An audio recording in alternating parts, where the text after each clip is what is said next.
Lieutenant Governor Delbert Hosemann says there are now 7 state senators that have tested positive for coronavirus.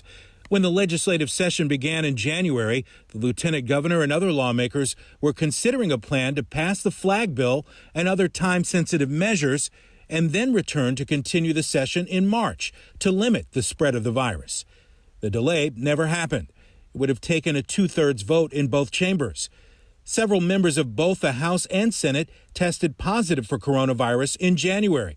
Now, 4 senators are currently in quarantine. 3 are just returning to the Capitol after recovering from the disease. It is still a virulent sickness, possible death. I encourage everybody to have the vaccine as soon as humanly possible.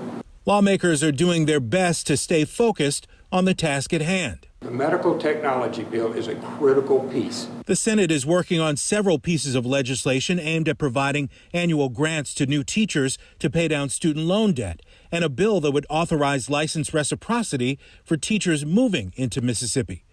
But they're working as the pandemic wears on, trying to avoid the sizable COVID outbreak that happened in the Capitol last summer. As you notice, most everybody in there wears a mask. I do, except, when the people leave the podium. And we remain concerned. As you know, we have several senators that are in the balcony and a number of others that stay in their office and only come to vote. 16 WAPT's Troy Johnson is live tonight. And Troy, we're seeing these new cases at the Capitol. What's the Lieutenant Governor saying about moving forward with the session?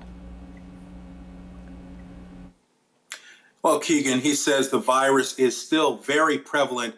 As you know, he contracted the virus last summer, and he knows this is serious business, but it appears that the work will continue on. The legislative session still more than a month away from concluding. Last day of the 2021 session is set for March 26th.